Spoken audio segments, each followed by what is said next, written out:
Brazil में अभी कुछ टाइम पहले इलेक्शन हुए थे जिसमें लूला डिसिल्वा जो है ब्राजील के नए प्रेसिडेंट बन गए।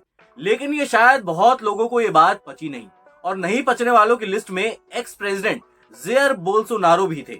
उनके जितने भी सपोर्टर्स थे वो लूला डिसिल्वा के खिलाफ प्रोटेस्ट करने लगे, और ये प्रोटेस्ट जो है अब हद से आगे निकल चुका है। जहां ऐसा कहा जा रहा है कि जेयर बोल्सोनारो के जितने सपोर्टर्स हैं वो कांग्रेस, सुप्रीम कोर्ट और वहां की पार्लियामेंट तक में घुस चुके हैं। ये कुछ ऐसा ही रिपीटिशन देखने को मिल रहा है जो अमेरिका में देखने को मिला था, जब डेमोक्रेट जो बाइडेन अमेरिका के 46 प्रेसिडेंट चुन लिए गए थे, और ये बात 45th प्रेसिडेंट डोनाल्ड ट्रंप को नहीं पची थी और उनके सपोर्टर्स को भी नहीं पची थी।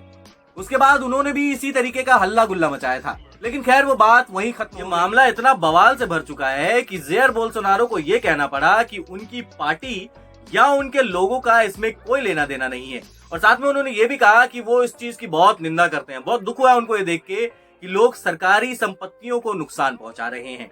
लेकिन अब इस मामले में ब्राजील के करंट प्रेसिडेंट लूला डिसिल्वा ने कहा है कि ये पूरी तरीके से जेयर बोल्सोनारो की पार्टी और उनकी जिम्मेदारी है, और वही लोग इस चीज के लिए जिम्मेदार हैं। ब्राजील में हुए इस इंसिडेंट के बाद इंडिया के प्राइम मिनिस्टर नरेंद्र मोदी ने भी इस चीज को लेकर के स्टेटमेंट दिया है कि वो ब्राजील में हुई ऐसी घटनाओं से काफी ज्यादा वरिड है।